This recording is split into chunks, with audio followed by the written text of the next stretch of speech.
All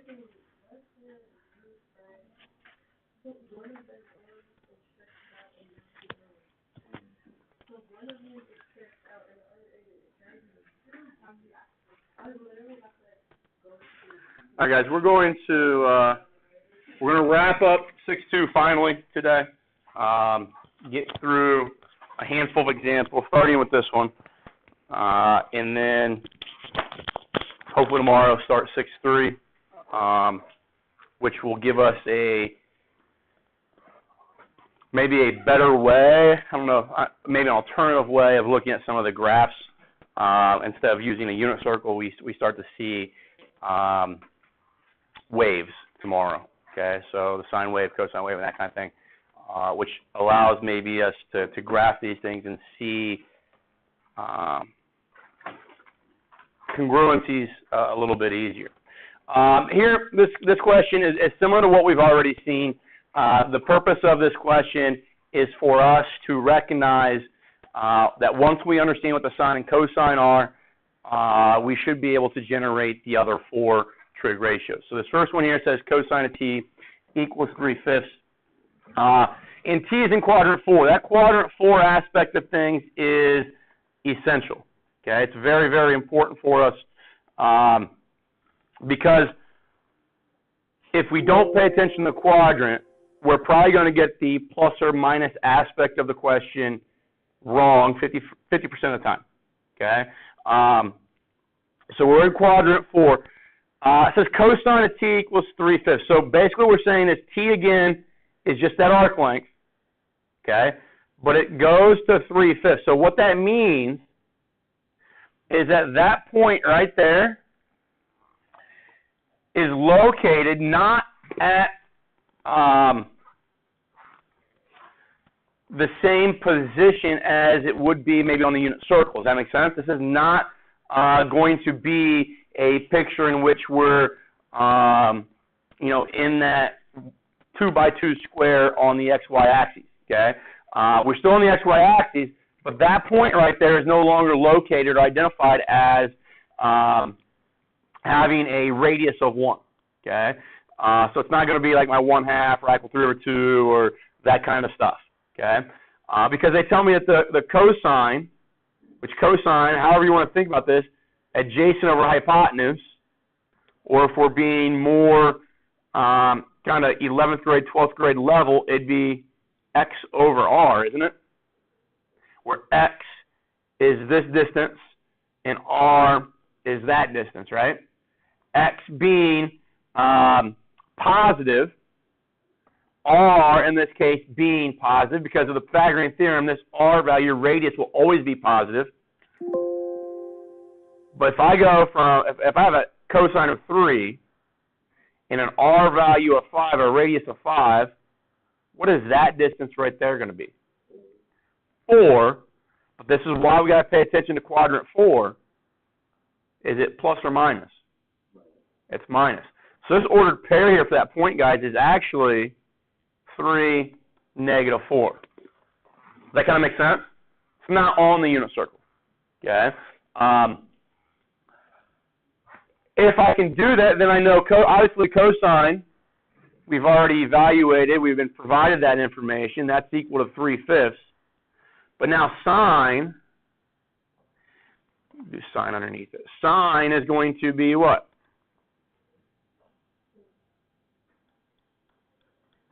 -4/5, right? And if I didn't pay attention to this quadrant, chances are I might have just said that was 4/5. Okay. Now, what is the reciprocal of cosine? Okay, so it's the secant, and like you said, it's 5/3. What's the reciprocal of the sine? Cosecant, and it's -5/4. Okay, now there's two that we haven't had, or we haven't written down. One of them is tangent. The other one's obviously going to be cotangent. The tangent, how do I get the tangent by these two?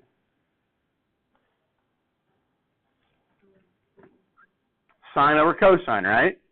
So sine is -4/5.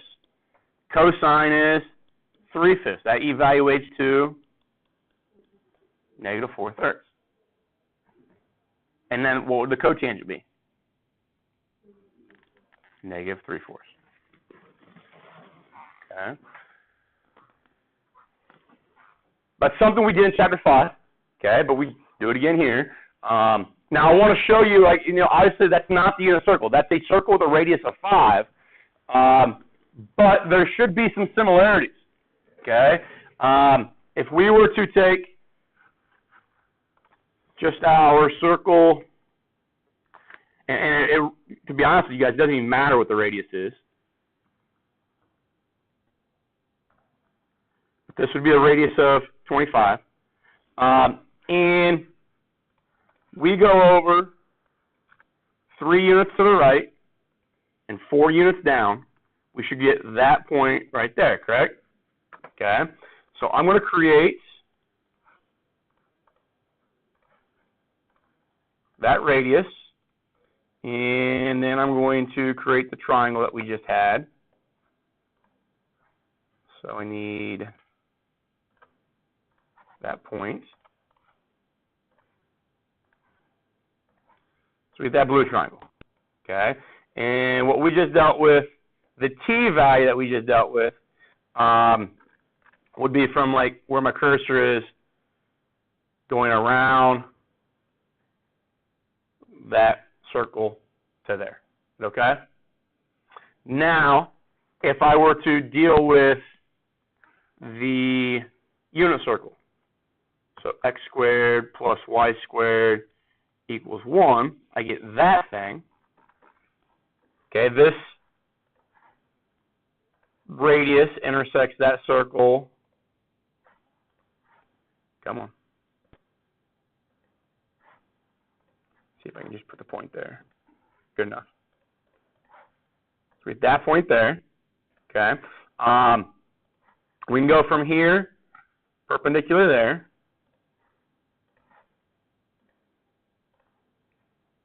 We get that point. Now, does that create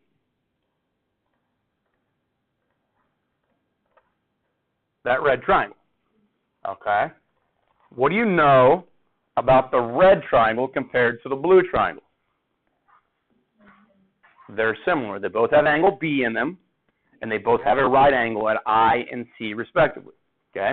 So, if they're similar, then when I do the sine of the red one, which would be opposite of angle B, which would be IG, divided by BG, right? Oh, BG. Now, IG is going to be what kind of number? Positive or negative? Negative. So I'm just going to make it negative IG. I get negative 0.8. What did we say? So negative, so that's working in the unit circle. What did we say the sine of that blue one was?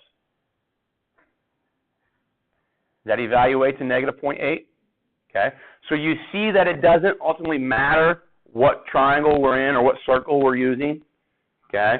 Because they're all going to be similar. So if I had a radius of 6, okay, it would still produce the same sine value. Okay, the same negative 0.8. Does that make sense to everybody? Okay, so that's the kind of the connection between when they tell me it's 3/5. Even though I'm not on the unit circle, there's a direct link to it.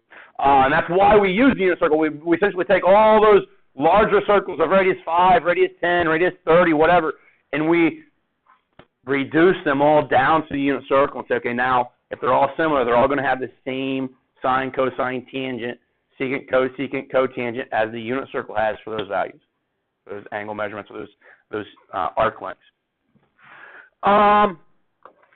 So that's a handful of questions that hopefully you didn't have too big of an issue with on 6.2. We saw some, like I said, we saw some of those in section or chapter 5 as well. Here it says write tangent t in terms of cosine t, where t is in quadrant 3. T is in quadrant 3. Again, quadrant 3, critical, okay?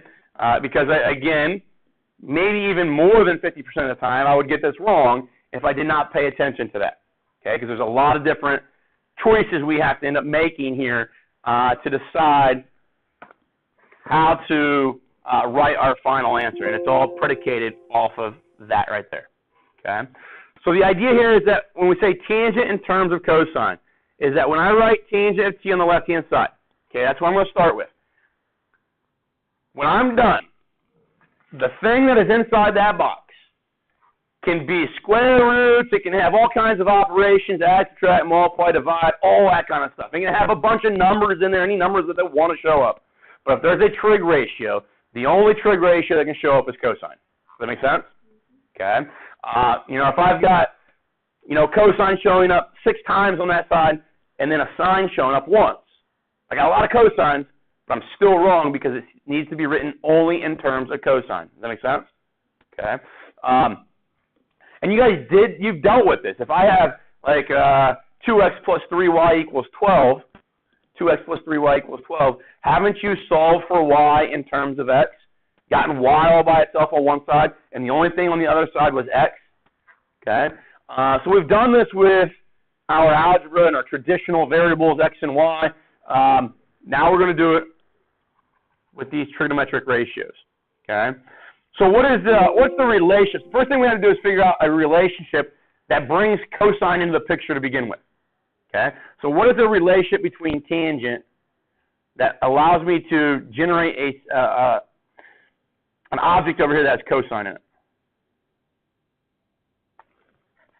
These relationships, guys, are going to come from this list right here.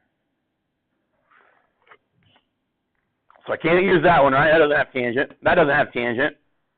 That does, but it doesn't bring in sine and cosine explicitly. Okay, it is there, but I don't see it explicitly right now. But does this one bring in cosine? Yeah. So that's the one I'm going to use because it incorporates one of the things I'm interested in. Now, it has sine in there, which is problematic. But it has cosine in there, which is what we want. Okay? So I introduced that. Okay? Now what I need to do is that if I were to be done, that's wrong because I don't have tangent written in terms of cosine, right? I have tangent written in terms of sine and cosine. So now I got to see, okay, can I get rid of that sine? Can I get rid of that sine so that maybe it's replaced with something that only has cosine in it? Does that make sense? So we keep playing this game of substitution over and over and over again to take the things that I don't want in there and replace them with things that are equal but have different trig ratios, okay? Or expressed using different trig ratios. So this is the way we do this. Is there a trig function or identity that relates sine and cosine? Because that's what I want to get rid of. I want to get the sine to get rid of, right? I want that to disappear. But in its place, cosine show up. Okay? So we have this identity, sine squared plus cosine squared is equal to 1. Okay? If I were to solve this for sine, it would look like this. I go sine squared t is equal to 1 minus cosine squared t, correct? The sine of t then equal plus or minus 1 minus cosine squared t. Does that make sense to everyone? Okay, sine of t equals plus or minus the square root of 1 minus cosine squared t. Can I make that substitution now? Go back to this right-hand side, and now where I see the sine of t, I'm going to replace it with plus or minus 1 minus cosine squared t over cosine of t. Would you agree that now the right-hand side, that red stuff, is written only in terms of cosine? That's the only trig ratio you see up there, right? Now, it can be squared, it can be cubed, it can be the fourth, it can be square root, whatever, doesn't matter. But it just can only, and it can show up multiple times. But that's the only trig ratio that can show up on that side. Okay? Now, if we did that, we'd be wrong if we left it that way. Okay? Because it says we have to be in quadrant 3, right? Okay? And this is the process that you always have to go through on this. The tangent, I ask myself the question, the tangent in quadrant 3 is what kind of number? Positive. So all students take calculus. We're looking for a positive number. So we're looking for this thing here to evaluate to a positive number. That's because that's what the tangent does in the third quadrant, right? Okay, so that means I've got to choose the correct plus or minus up top, right? And because it's positive, a lot of people are going to choose the positive one. And they'd be wrong. Why would they be wrong? Okay, because the cosine in the denominator. Because we're in the third quadrant. Okay, so this t right here is telling me what quadrant we're in. We're in the third quadrant. When I evaluate cosine at that third quadrant t value, it's going to evaluate to be a negative number, right? And that's what we've got to understand, is that this just represents some number. So that's going to be a negative number. Well, a positive divided by a negative gives me a negative, right? I need a negative divided by a negative to give me that tangent to become positive. Is that all right with everybody? So that's how we choose the plus or minus every single time. We got to think, okay, the left-hand side, what we started with, the tangent, what quadrant are we in? Third quadrant is positive there. Okay? Then what do I need to do on the right-hand side so that it guarantees it to be positive as well? Okay? And it's not just pick the plus or minus aspect of the square root. It's to understand what all the components in there are working together as a quotient to give me that plus or minus. Okay, so the next thing I want to do is check this. Okay, because I think this is, you heard me say last week, one of the byproducts of working with this trig stuff and being able to do this is that you're going to sharpen your algebra skills. Okay, I think you also sharpen your understanding of how you can use technology to solve or maybe verify your conclusions. Okay, so this is what I would do. Now, you work your TIA 3 or 4 is a pain in the butt, and I'll show you why it's a pain in the butt. You kind of see it up on the whiteboard. We did one of those in class last year, and we might get to that one as well in here. But there's in that whiteboard image, there's a lot of parentheses there, right? It's very messy. And when I hit enter on my TIA 3 or 4, it doesn't transform it into the way I wrote it by hand.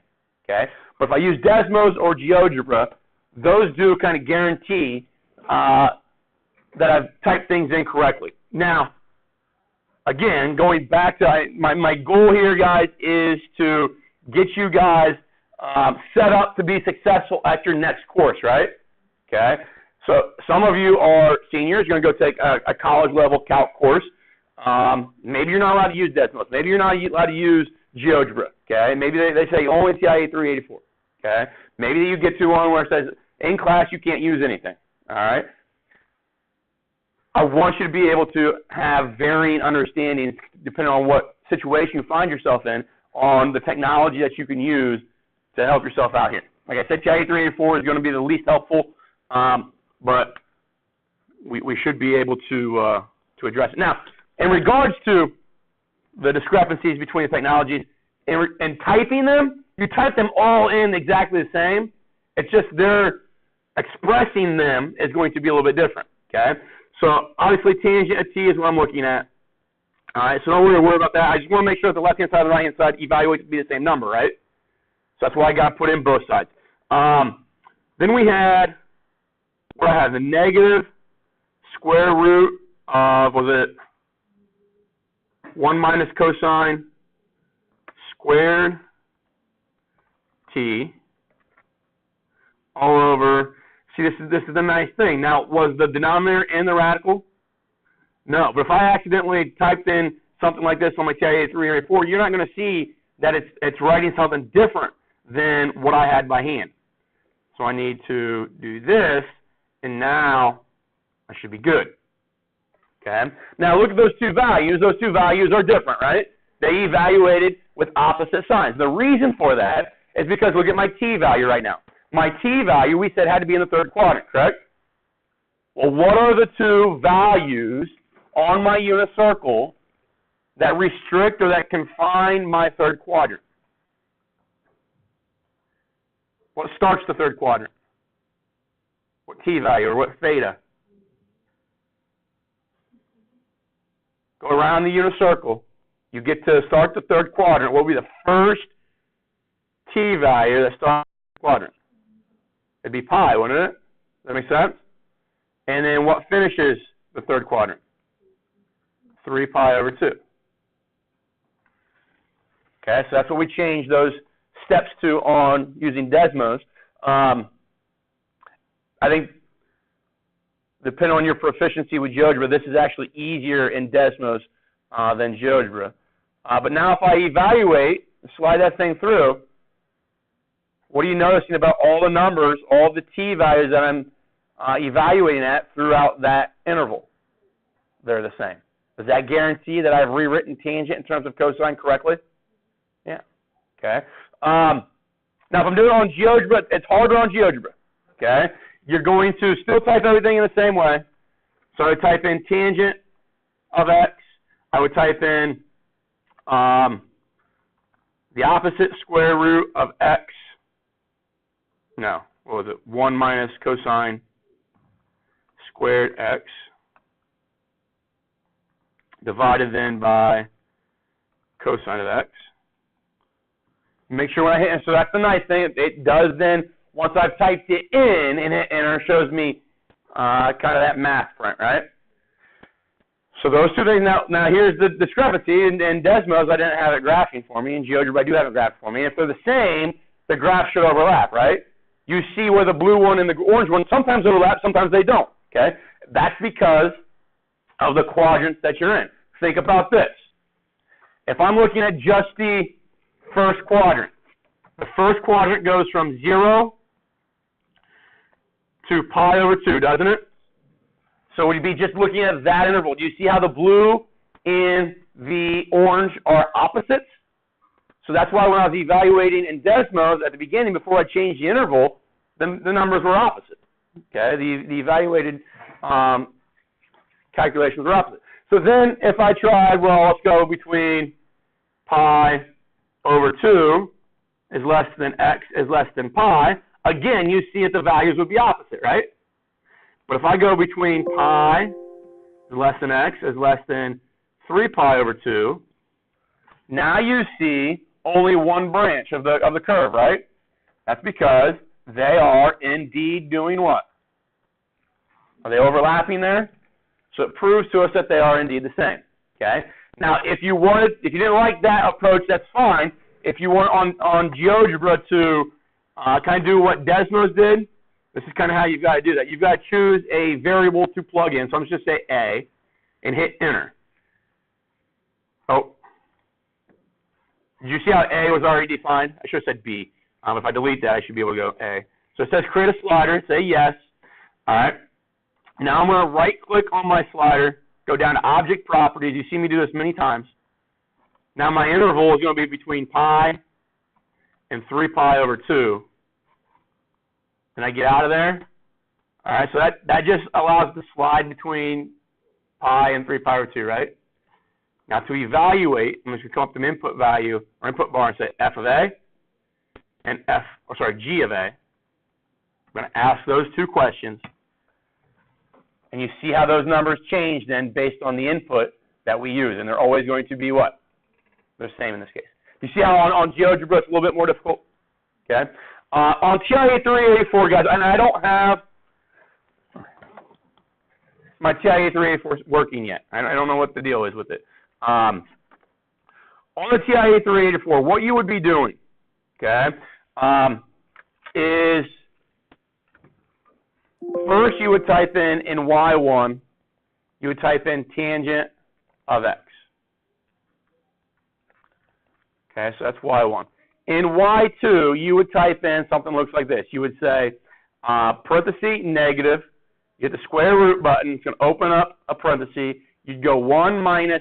Now, writing this thing here is a little bit difficult with your TIA 3 or 84. You have to open a parenthesis, type in cosine, it's going to open a parenthesis, you put t, close that parenthesis, close it, caret 2, and that's how you have to type in every single time cosine squared t. Pain in the butt. But now I've got to close that off. Okay, so that parenthesis right there and the one I just made close off the square root. I need to close off the numerator. Now I divide. I can type in my denominator. My suggestion, you'll see this later in an example, no matter what with this trig stuff, no matter what you are typing in your numerator number, you understand your order of operations, and if I've just got one object, I don't need parentheses generally, okay? But I'll show you an example where that kind of messes things up with Desmos or GeoGebra. So I'm always going to put parentheses around my numerator and denominator, whether they're needed or not, because if they're extra, it's not going to be wrong, correct? But if I leave them out and they were needed, it's going to be wrong, all right? So the safe thing to do is always put them in so you're never wrong. So that's how you have to type them in. The next thing you would do is you would go to, you'd hit your second button and go to Window. So it's going to take you to your table setup.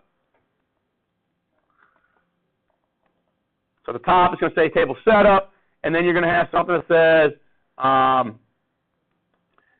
Table Start.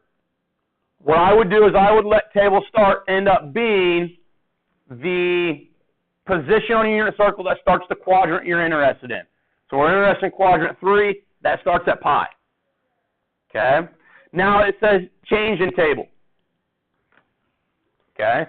If I'm going to change in table, now think about this. Usually it's set to be 1, meaning that when I hit my table, it's going to go from like 1 to 2. Actually, here to go from pi to pi plus 1 to pi plus 2. Does that make sense?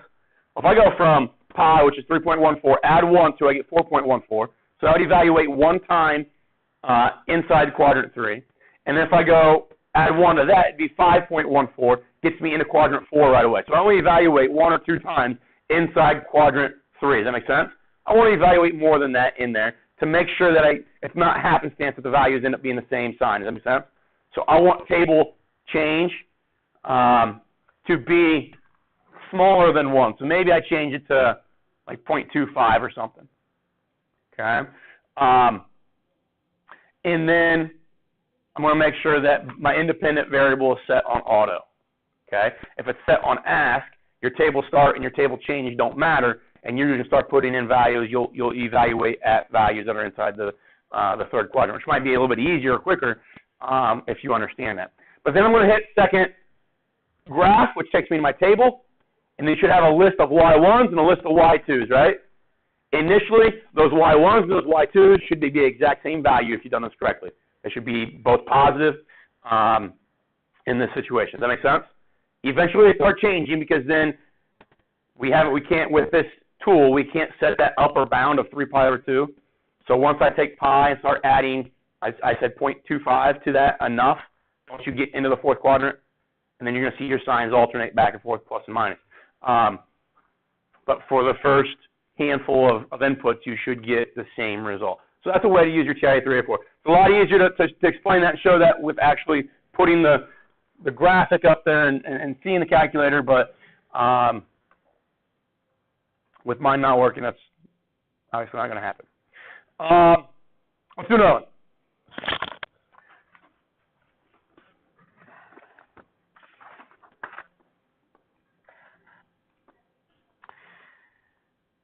Let's say that we're interested in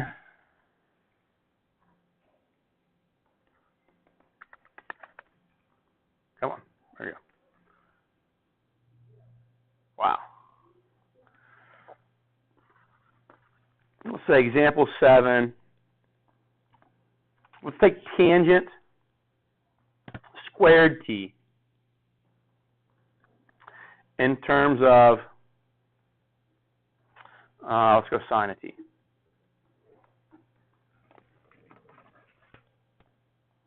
Tangent squared t in terms of sine t. It's a very similar approach. Whenever they introduce tangent, I'm probably going to deal with sine over cosine. I think that's usually the easiest thing to work with. So I'm going to rewrite tangent squared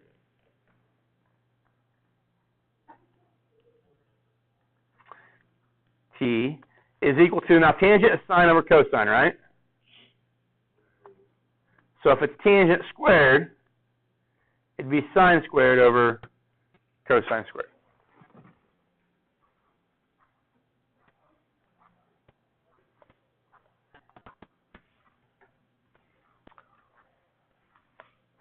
All right, so we're going to rewrite this in terms of sine. So I need to get that cosine squared out of there, right?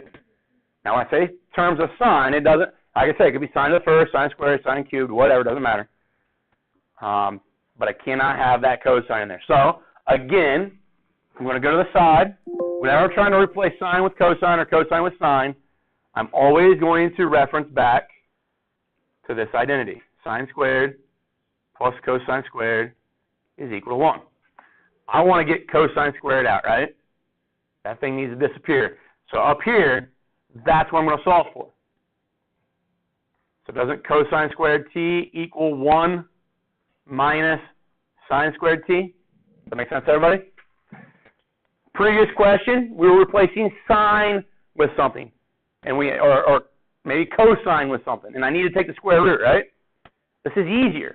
This is one step less because now I'm replacing cosine squared, right? So I'm going to replace this with 1 minus sine squared. So it gives sine squared t over 1 minus sine squared t. Sine squared t over 1 minus sine squared t. Okay. All right. Now it says quadrant 3 still, but hopefully we realize this shouldn't matter because in quadrant 3, tangent is what kind of number? Positive. And if it said quadrant 1, what type of number is tangent in quadrant 1? Positive. What about quadrant 2? Negative. But if we're in quadrant 2, tangent squared is positive. Does that make sense? So here, we're essentially just saying, where is it positive? Okay? So this question really doesn't truly matter what quadrant we're in. Even though it says quadrant 3, if they said quadrant 1, quadrant 2, quadrant 3, or quadrant 4, it's the same answer everywhere. Okay? Because look at the right-hand side. It's sine squared, it's going to be a positive number. Okay? Now, if I go 1 minus sine squared, think about this. Sine squared plus cosine squared equaled 1, right? So I have two numbers adding up to give me 1. If I subtract one of those numbers from 1, that difference is still greater than 0, right? Still a positive number. So I have cosine squared is 1 minus sine squared, okay? Well, that 1 minus sine squared is a positive number. Square root that, still a positive number, right? So when I look in that final red statement, that sine squared is positive up top. And 1 minus sine squared, that's positive on the bottom as well. So positive divided by positive, that give me a positive again? Okay, so that's why tangent squared, third quadrant is positive. I don't have to deal with any sign issues here because it's automatically positive. Usually the only time I have to deal with the signs, guys, the SIGNs, is when we got square roots and we got to choose, right? If I were to just check these on my calculator. Tangent squared x looks like that, okay? And then sine squared x.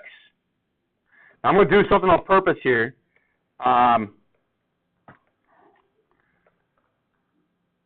That is actually going to show you the wrong stuff. If I do that, okay, obviously those two things don't match up, right? Okay, you'll deal with that function at some point in calculus with limits because of what's going on there where it gets really dark. We're really interested in what's going on there. But if I were to hit enter, what this is doing, guys, is it's actually taking the x, the first x you see up there, dividing the 1 minus sine squared over x, and putting that in my argument for sine squared. Does that make sense? And if I hit, and I don't want to hit enter,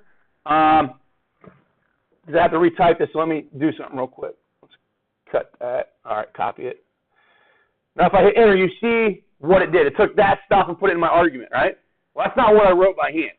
This is my issue with the TIA 384. If I would type that in my TIA 384 that way, it's going to give me the same exact graph, and I'm going to think I'm wrong, right? I'm going to think what I did by hand was wrong because I incorrectly typed it in my calculator.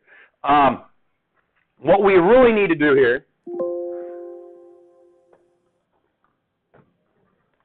to fix that is, even though the numerator is only one object, I need to put parentheses around it to keep that from putting the x divided by 1 minus sine squared x in my argument.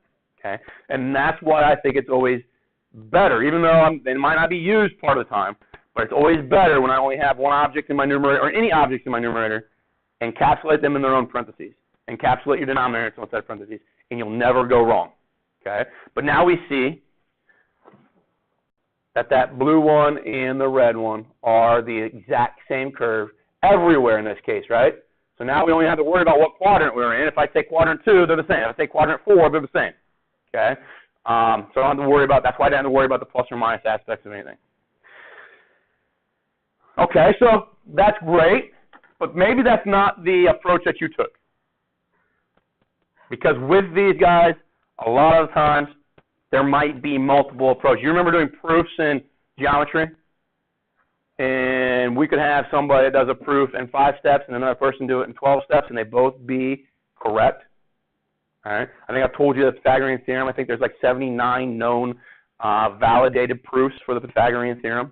Okay. None of those are better than the others. Okay. When we're doing 2 column proofs in geometry, we did talk about how, you know, that person with the 5 steps compared to the person with 12 steps was a little bit more efficient, right? So maybe we say their proof's a better one, but in regards to the truth of it, they're both the same. They're both valid. So same thing happens here. If I want to go tangent squared t in terms of sine, maybe you didn't recognize the sine squared over cosine squared, but you recognized this relationship right here. Tangent squared plus 1 equals secant squared. Because a lot of people see tangent squared, and their attention goes straight to that. So what we do here, let me write this for you. Let's go tangent squared, that's the left-hand side, is equal to, would you guys agree if I isolated that, it would look like secant squared t minus 1? Okay. So then tangent squared t is not, now it's not written in terms of sine yet, right? What is secant the same as? 1 over cosine. 1 over cosine. So I've got 1 over cosine squared t minus 1. Now, still not what I want, but something should have triggered there. I should see something right now. Whenever I see cosine squared, can I always rewrite it in terms of sine squared? Yeah, so I should be able to take, you know, cosine squared t is equal to 1 minus sine squared t from the Pythagorean identity. Plug that in. I have 1 over 1 minus sine squared t minus 1. Now I'm going to stop right there. I'm going to plug this in and see what happens. That's not the same thing I had previously, right? It does not look like the same thing.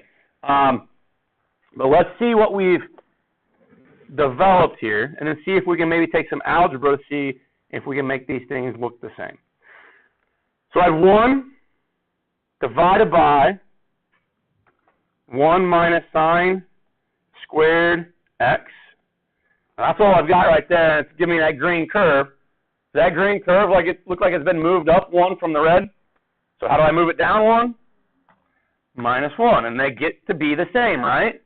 You see that those 3 curves all overlap, and I have 3 different ways of writing each one of them, right? Okay. Now let's take that green one and see if we can do some work with it. Because we have 1 over 1 minus sine squared x minus 1. Wasn't that a fraction? Fraction minus a fraction? What do I need is when I take a fraction minus a fraction? Common denominator. So that common denominator is going to be 1 minus sine squared x, 1 minus sine squared x, right? So that's going to turn into, let me move this up a little bit so we need some room here. That's going to turn into 1 minus, now it would be 1 minus sine squared x, right? Minus a quantity, over 1 minus sine squared x. Well, when I distribute that negative through, it's 1 minus 1 plus sine squared x over 1 minus sine squared x. What happens to the 1 minus 1? So you get sine squared x over 1 minus sine squared x. Is that then the same thing as what we started with, or the first version we went through? Okay, so that's kind of what happens, guys. Are you going to ever need to know that sine squared minus or over 1 minus sine squared x, the same thing as tangent squared x in the third quadrant? Probably not. Okay? Are you going to have to be skilled in your algebra proficiencies in regards to going from, a difference of 2 ratios to 1 ratio? Yeah, you'll have to do that, right? You're going to have to, you're all going to take a college level math course again, and you're going to be expected to have a good understanding of your algebra skills, right? Algebra 1, 2, and 3. This stuff that we're going to do, it's going to bother you. It's going to be difficult because it's going to challenge your algebra skills. Okay, you're going to find out how good you really are at algebra. Okay, and hopefully that then opens your eyes to the things that maybe you need to go back to and rehash. But it's going to work on common denominators. It's going to work on how we multiply fractions, divide fractions, all that kind of stuff. How we work with square roots, working with conjugates and that kind of stuff. It's going to really sharpen those algebra skills. Okay, so that's the byproduct of these trig type questions.